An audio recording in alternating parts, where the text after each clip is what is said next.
এই ঝড়ের দিনে গায়ের অন্য কেউ তো আমাদের সাহায্য করতে আসবে না। নিজের ভাগ্য নিজেকেই বদলাতে হইব। সে তো ভালোই হয়, আমাদের তো টাকার জোর তেমন নেই, তবে যেটুকু পারি সবাই মিলে চাঁদা তুলে দেব। এ কি গো, এত বড় বড় রূপোলি ইলিশ মাছ, এগুলো তো দিঘির মাছ নয়, এই যে লোনা জলের খাঁটি ইলিশ।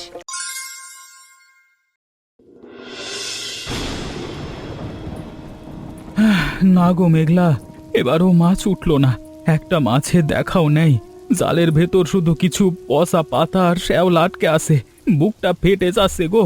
সাত সকালে এই দুর্যোগের মধ্যে বুক সমান জলে নেমে গা হাত পা অবশ হয়ে গেল, অথচ কপালে একটা চুনো পুঁটিও জুটল না। আজকে ঘরে উনুন জ্বলবে কি করে বলো তো? তুমি আর নিজেকে এভাবে কষ্ট দিও না গো। শেষ রাতের দিকে যখন ঝড়টা শুরু হলো, তখন আমার বুকটা কেঁপে উঠেছিল। দিঘির যে অবস্থা, চারদিকের পাড় ভেঙে তো সব জল আর মাছ ভেসে চলে যাচ্ছে। এই ভাঙা দিঘিতে এখন আর জাল ফেলে কোনো লাভ নেই। আমাদের ভাগ্যটা এই কুচকুচে মেঘের মতো অন্ধকার হয়ে গেছে। কিন্তু এভাবে হাত গুটিয়ে বসে থাকলে তো চলবে না মেঘলা। কালকে রাত থেকে তুমি আর আমি শুধু মুড়ি আর জল খেয়ে আসি।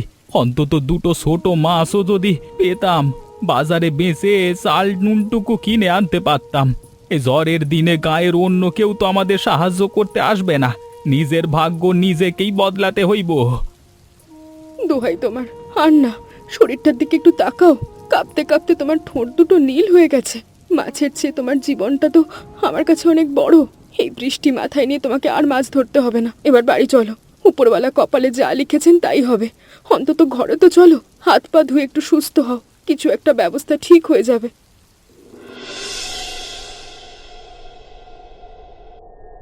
কিরে বিপ্লব মেঘলা, তোদের দুজনের মুখখানা এমন শুকিয়ে আছে কেন রে? বিপ্লব, তোর বালতিটা তো দেখছি উঠোনে পুরো খালি পড়ে আছে। আজ কি দিঘিতে কোনো মাছ পাসনি? আর বলবেন না মাস্টার মশাই, আজকে সকাল থেকে জাল লড়িয়ে চেষ্টা করতেছি, কিন্তু এই ভাঙা দিঘিতে এখন আর কিচ্ছু অবশিষ্ট নাই। জ্বরের দাপটে পাড় ভেঙে সব শেষ হয়ে গেছে। আজকে দুপুরে কি খাবো সেটাই তো বুঝতে পারতেছি না। আমাদের মতো গরিবের দুঃখ বোঝবার ক্ষমতা নেই এই গ্রামে। ভেঙে পড়িস না বিপ্লব, তোদের এই কষ্ট আমি আর চোখ মেলে দেখতে পারছি না। আসলে সমস্যাটা তোদের ভাগ্যের নয়, সমস্যাটা ওই দিঘির পাড়টা যেভাবে ভেঙে পড়েছে তাতে জল ধরে রাখা অসম্ভব। ওই ভাঙা দিঘিটা এবার সম্পূর্ণ সংস্কার করা দরকার, কিন্তু একা বিপ্লবের পক্ষে তো এই বিশাল দিঘি সংস্কার করা সম্ভব নয়। এটা অনেক বড় কাজ, অনেক খরচের ব্যাপার। আমাদের সবাইকে একসাথে এগিয়ে আসতে হবে। কিন্তু সুদীপদা, গ্রামের মানুষ কি আমাদের মতো গরিবদের জন্য এগিয়ে আসবে? সবাই তো নিজের আখের গোছাতেই ব্যস্ত।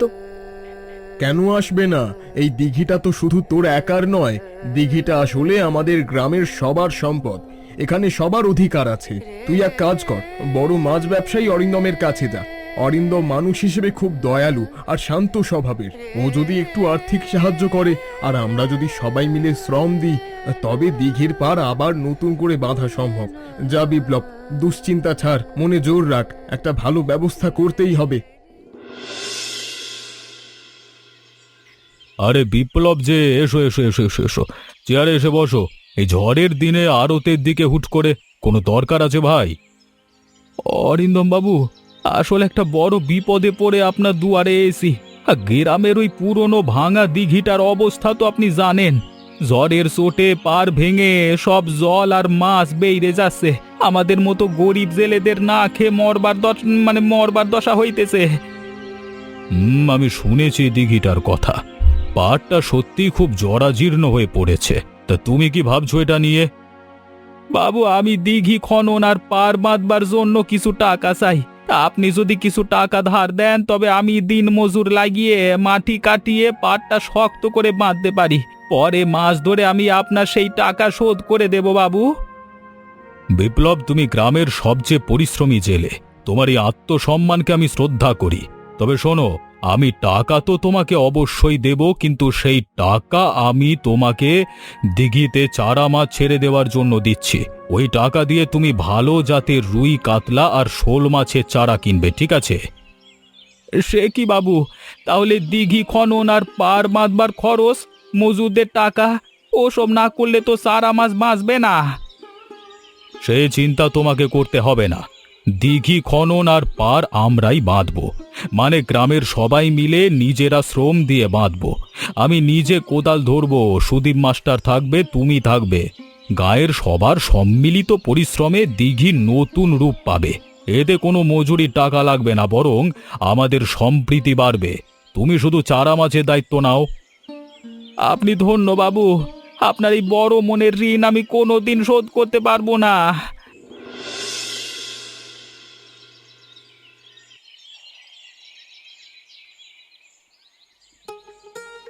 ও লাবণ্যদি, এই নাও কাপড়ের থান, জলদি একটা কামিজ তৈরি করে দিতে হবে। সামনের সপ্তাহে একটা জরুরি মেডিকেল ক্যাম্প আছে আমার। তোমার কামিজ আমি দুদিনেই কেটে সেলাই করে দেবো, কোনো চিন্তা করো না। আরে তুমি শোনোনি বুঝি? কাল সকাল থেকেই তো গ্রামের ওই পুরনো জরাজীর্ণ দিঘি আছে না, মেরামতের কাজ শুরু হবে। বিপ্লব দা, অরিন্দম বাবু, সুদীপ স্যার সবাই মিলে কোদাল ঝুড়ি নিয়ে নেমে পড়বে দিঘির পাড়ে। বলো কি পূজা, অরিন্দম বাবুর মতো বড় ব্যবসায়ীও কাদামাটিতে নামবে? এটা তো খুব ভালো উদ্যোগ। দিঘিটা বাঁচালে গ্রামের কত মানুষের উপকার হবে। হ্যাঁ, একদমই ঠিক। কিন্তু লাবণ্যদি, পুরুষেরা তো নিজের রক্ত জল করার শ্রম দেবে। আমার মনে হয় আমাদেরও উচিত মেরামত করার জন্য কিছু টাকা দেওয়া বা অন্য কোনোভাবে সাহায্য করা। ঘরে বসে বসে শুধু তামাশা দেখলে তো আর চলবে না। সে তো ভালোই হয়, আমাদের তো টাকার জোর তেমন নেই, তবে যেটুকু পারি সবাই মিলে চাঁদা তুলে দেব। চমৎকার বুদ্ধি দিয়েছো দিদি। কাবেরী আর মেঘলা দিয়েও বলছিল কিছু একটা করার কথা। আমি আমার জমানো কিছু টাকা দিচ্ছি, তুমিও কিছু দাও। আমি টাকাগুলো বিপ্লবদার হাতে তুলে দেব। বাহ, তাহলে তো কোনো কথাই নেই। দিঘিটা বাঁচলে গ্রামের সবাই মাছ খেতে পারবো।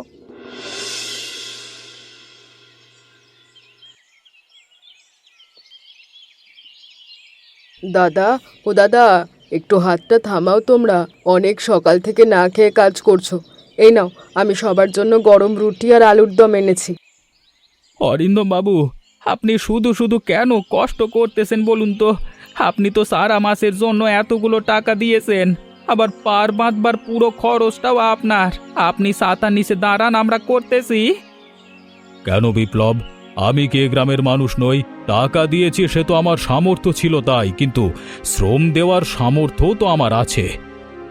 না বাবু, আপনি বড় লোক ব্যবসায়ী, এ সমস্ত কাদামাটির খাটুনি আপনার গায়ে সয় না। আমরা গরিব মানুষ, রোদ ঝড় বৃষ্টি মাথায় নিয়ে মাটি কাটাই আমাদের কাজ। আপনি কোদালটা আমাকে দিন। ভুল বলছো বিপ্লব, কাজ সবার জন্য। এখানে ধনী গরিব বলে কোনো কথা নেই। মাটির কাছে আমরা সবাই সমান। এই দিঘিটা বাঁচলে পুরো গ্রামের মঙ্গল হবে, তাই এই কাজ আমাদের সবার। বিপ্লবদার দাদার কথাই ঠিক। আজ সকাল থেকে দাদা যেভাবে কোদাল চালাচ্ছে, আমি তো দেখে অবাক। তোমরা দুজনে এবার হাত পা ধুয়ে এসো, খাবারটা খেয়ে নাও। আপনার মতো মানুষ যদি আমাদের পাশে এভাবে এসে দাঁড়ায় বাবু, তবে এই দুনিয়ায় কোনো ঝড়ই আমাদের ভাঙতে পারবে না। আমি আজকে বড় আর ছোটর আসল তফাৎটা বুঝতে পারলাম। তফাৎ তো আমাদের মনে থাকে বিপ্লব, কাজে নয়। নাও নাও, কোদালটা রাখো। এবার কাবেরী হাতের গরম রুটি খেয়ে আবার দ্বিগুণ শক্তিতে কাজে নামা যাক।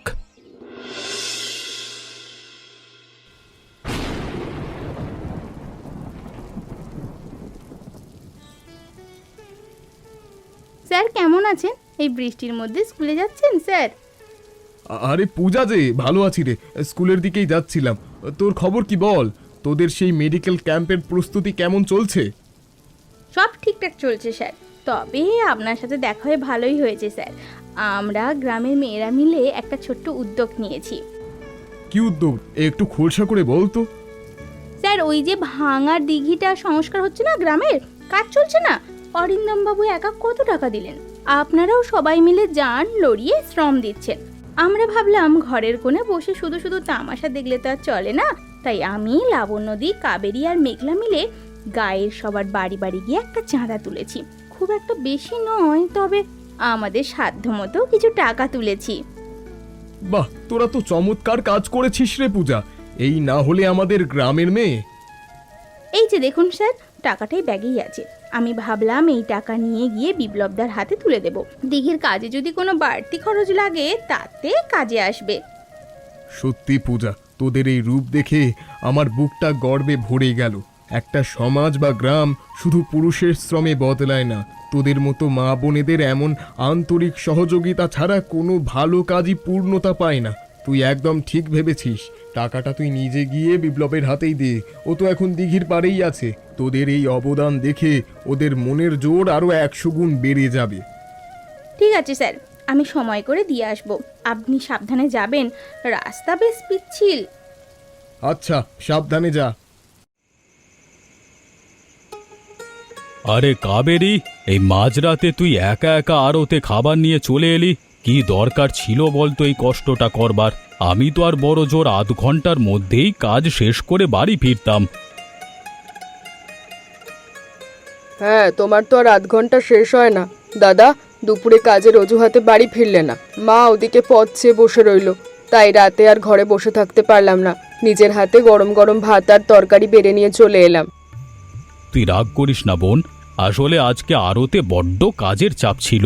একদিকে দিঘি সংস্কারের জন্য চারা মাছের ব্যবসায়ীদের অগ্রিম টাকা দিতে হলো, অন্যদিকে শহরের বড় পাইকাররা এসে হিসেব বোঝাতে অনেক সময় নিল। আমি জানি দাদা, তুমি একা হাতে কত ধকল সামলাচ্ছ। দিঘির পাড়ে নিজের কোদাল চালাচ্ছ, আবার আড়তের ব্যবসাও দেখছো। কিন্তু নিজের শরীরটার দিকে তো একটু তাকাবে। এভাবে না খেয়ে থাকলে তো অসুস্থ হয়ে পড়বে।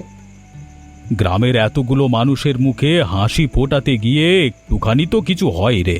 তুই জানিস না কাবেরী, বিপ্লবের চোখে যে নতুন বাঁচার স্বপ্ন আমি দেখেছি, তার সামনে আমার এই ক্লান্তি নিমেষেই উধাও হয়ে যায়। তা ঠিক বলেছ। আজ পূজাদিও বলছিল যে তোমার পুরুষেরা নাকি দিঘির চেহারায় বদলে দিয়েছ। ও হ্যাঁ, ভালো কথা। পূজাদি, লাবণ্যদিরা সবাই মিলে কিন্তু গ্রামের বাড়ি বাড়ি ঘুরে কিছু টাকা তুলেছে। কালোটা বিপ্লবদার হাতে দেওয়া হবে। সত্যি বলছিস? বাহ, গ্রামের মেয়েরাও এইভাবে এগিয়ে এসেছে শুনে বুকটা জুড়িয়ে গেল। এই ভাঙা দিঘিটা মেরামত হলে আমাদের পুরো গ্রামটাই আবার নতুন করে প্রাণ ফিরে পাবে। একদম তাই দাদা। এখন ওসব চিন্তা রাখো তো। আগেই গরম খাবারটুকু একটু মুখে তোলো, তারপর বাকি হিসেবপত্র গুছিয়ে দুজনে একসাথে বাড়ি ফিরবো। দেখেছো মেঘলা, আমাদের এই ভাঙা দিঘিটার চেহারা কেমন বদলে গেছে? গায়ের সবাই মিলে যেভাবে দিন রাত এক করে খাল কাটলো, আজকে সত্যি একটা অলৌকিক কাণ্ড ঘটে গেল গো। মনে হচ্ছে আমাদের দুঃখের দিনগুলো এই ভাঙা পাড়ের মতোই জোড়া লেগে গেল। ঠিক বলেছ গো। 2 দিন আগেও তো দিঘি দেখে বুকটা ভয় কেঁপে উঠত, আজ তা দেখে চোখটা জুড়িয়ে যাচ্ছে। অরিন্দম বাবু আর সুদীপ মাস্টারের মতো মানুষেরা পাশে না দাঁড়ালে এই অসাধ্য সাধন যে কোনোদিন হতো না। এবার জল বাড়লে মনের আনন্দে মাছ ছাড়তে পারবো। হ্যাঁ মেঘলা, অরিন্দম বাবু চারা মাছ কেনবার জন্য যে টাকাটা দিয়েছেন তা দিয়ে আজকে বিকেলেই হাটে যাব। রুই কাতলা আর শোল মাছের পোনা নিয়ে আসবো। নিজের পায়ে দাঁড়ানোর এমন সুযোগ আমি আর হাতছাড়া করবো না।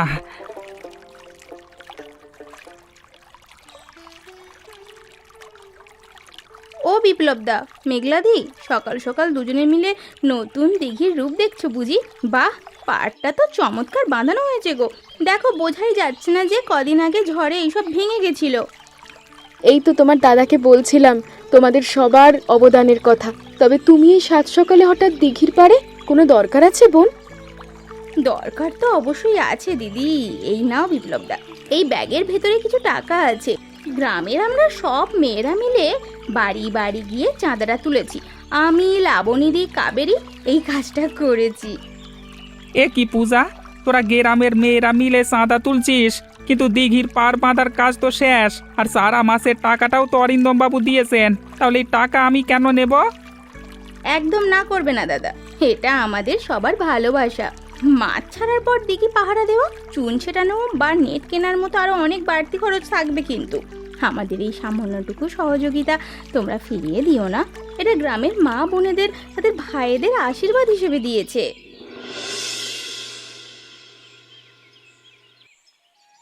ওলাবন নদী, একটু দাঁড়াও। এই পরন্ত বিকেলে সাইকেলের পেছনে ব্যাগ ঝুলিয়ে হন্তদত্ত হয়ে কোথায় যাচ্ছ গো?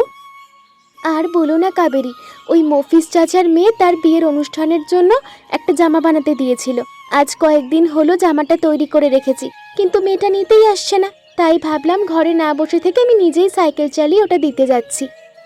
সত্যি দিদি, তোমাকে দেখলেও আমার খুব ভালো লাগে। নিজের পায়ে দাঁড়িয়ে কি সুন্দর স্বাধীনভাবে কাজ করো তুমি, আর আমি সারাদিন ঘরে বেকার বসে থাকি। কোনো কাজই জানা নেই আমার। ধুর পাগলি, নিজেকে বেকার ভাবছো কেন? তুমি চাইলে তো যে কোনো সময় যে কোনো কাজ শুরু করতে পারো। নিজের একটা পরিচয় তৈরি করার মজাই আলাদা। আমিও তো সেটাই ভাবছি দিদি, এবার ঘরে বসে না থেকে নতুন কিছু একটা করব। দরকার হলে ছোটখাটো একটা বুটিক বা সেলাইয়ের ব্যবসা নিজের হাতেই শুরু করব।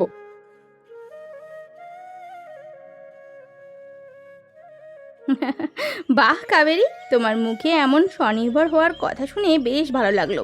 কিন্তু তোমাদের তো টাকার কোনো অভাব নেই। অরিন্দম বাবুর মতো বড় ব্যবসায়ী যার দাদা, তার আবার নিজের কাজ করার দরকার কি? তফাৎটা এখানেই পূজা, দাদার টাকা তো দাদার, সেটা আমার নিজের পরিচয় নয়। ধনী বা গরিব, নিজের পায়ে দাঁড়ানোর আত্মসম্মান বা আনন্দ সবার জন্যই সমান হওয়া উচিত। একদম খাঁটি কথা বলেছিস কাবেরী। মনের জোর থাকলে তোকে কেউ আটকাতে পারবে না। চল আজ মফিজ চাচার বাড়ি থেকে ঘুরে আসি, তারপর তোকে ব্যবসার আইডিয়া দেব। ওগো, তুমি আর জেদ করো না, এবার বাড়ি চলো। এই দুর্যোগ আর ঝড় বৃষ্টির মধ্যে তোমাকে আর মাছ ধরতে হবে না। কদিন আগে ঝড়ের এখনো যায়নি, এবার কিছু একটা হলে আমি কোথায় যাব?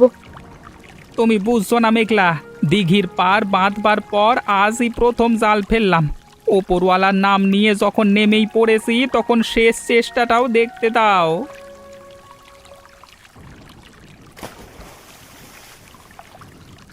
এ কি গো, এত বড় বড় রূপোলি ইলিশ মাছ! এগুলো তো দিঘির মাছ নয়, এই যে লোনা জলের খাঁটি ইলিশ। মিষ্টি জলের দিঘিতে ইলিশ মাছ এলো কোত্থেকে? আরে হ্যাঁ, এ তো সত্যি সত্যি ইলিশ মাছ রে মেঘলা। ঝড়ের রাতে নদীর বাঁধ ভেঙে জোয়ারের জলের সাথে হয়তো এই ইলিশের ঝাঁক আমাদের নতুন দিঘিতে এসে আশ্রয় নিয়েছিল। আমাদের কপাল খুলে গেছে গো, কপাল খুলে গেছে। উপরওয়ালা মুখ তুলে চেয়েছেন গো, এবারই মাছগুলো বাজারে বেচতে পারলে আমাদের সব ধার দেনা শোধ হয়ে যাবে। আমাদের সুদিন ফিরলো। না মেঘলা, এই মাছ আমি বাজারে বিক্রি করব না।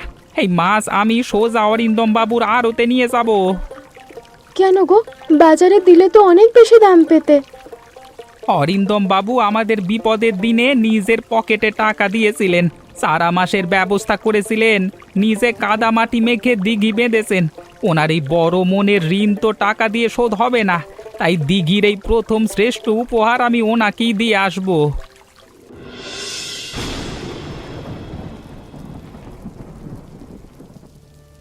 অরিন্দম বাবু, এই দেখুন, আজকে সকালে জাল ফেলতেই দিঘি থেকে জলজ্যান্ত রূপালী ইলিশগুলো উঠেছে। এই মাছগুলো সব আপনার বাবু, আমি আপনার জন্যই এত ঝড় বৃষ্টির মধ্যে ছুটে এসেছি। এ কি বিপ্লব, এত বড়, মানে আস্ত বড় বড় ইলিশ মাছ? হ্যাঁ, মিষ্টি জলের দিঘিতে এত ইলিশ এলো কোথা থেকে? আর তুমি এতগুলো, মানে এগুলো আমাকে দিতে এসেছো কেন ভাই?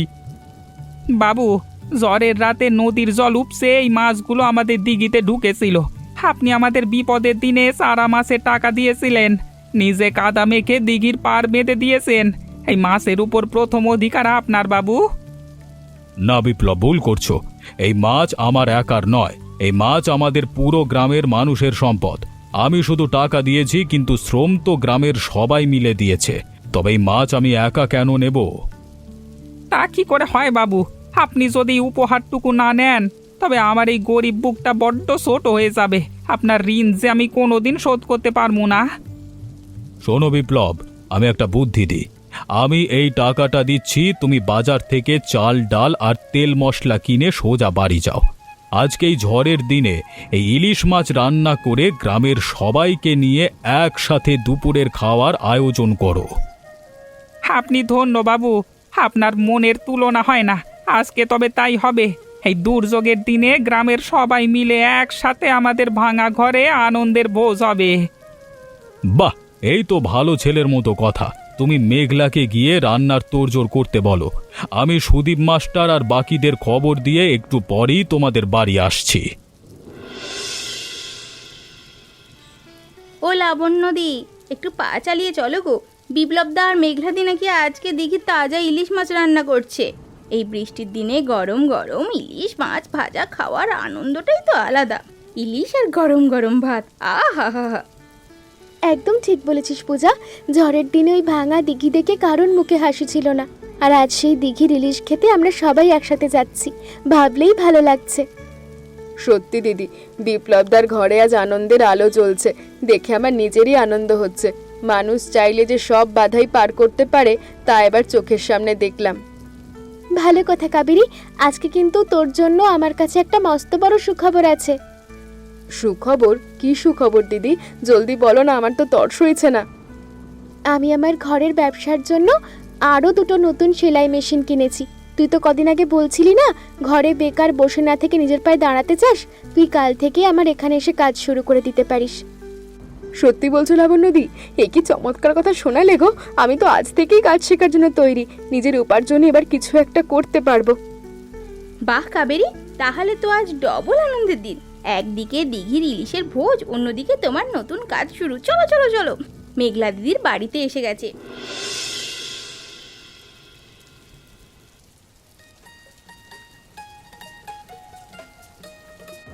আহা মেঘলা, তুই চমৎকার রান্না করেছিস রে।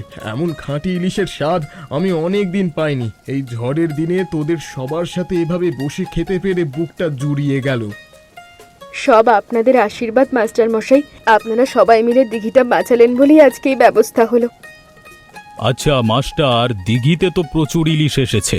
এই মাছ নিয়ে আমাদের একটা বড় পরিকল্পনা করা দরকার, যাতে গ্রামের সবার মঙ্গল হয়। একদম ঠিক বলেছ অরিন্দম। আমার মনে হয় দিঘির এই ইলিশ মাছ গ্রামের মানুষ তো খাবেই, তবে অতিরিক্ত মাছগুলো বাজারে ভালো দামে বিক্রি করা উচিত। হ্যাঁ মাস্টার মশাই, মাছ বিক্রির সেই টাকা দিয়ে আমরা দিঘির চারপাশ আরো কত সুন্দর করতে পারি, আর গ্রামের গরিব ছেলে মেয়েদের স্কুলের অভাব অনটনও দূর করা যাবে। চমৎকার বুদ্ধি। এই টাকা দিয়ে আমাদের গ্রামের স্বাস্থ্যকেন্দ্রের জন্য কিছু জরুরি ওষুধ আর চিকিৎসার সরঞ্জাম কিনে আনা যাবে। বিপদে সকলের কাজে লাগবে।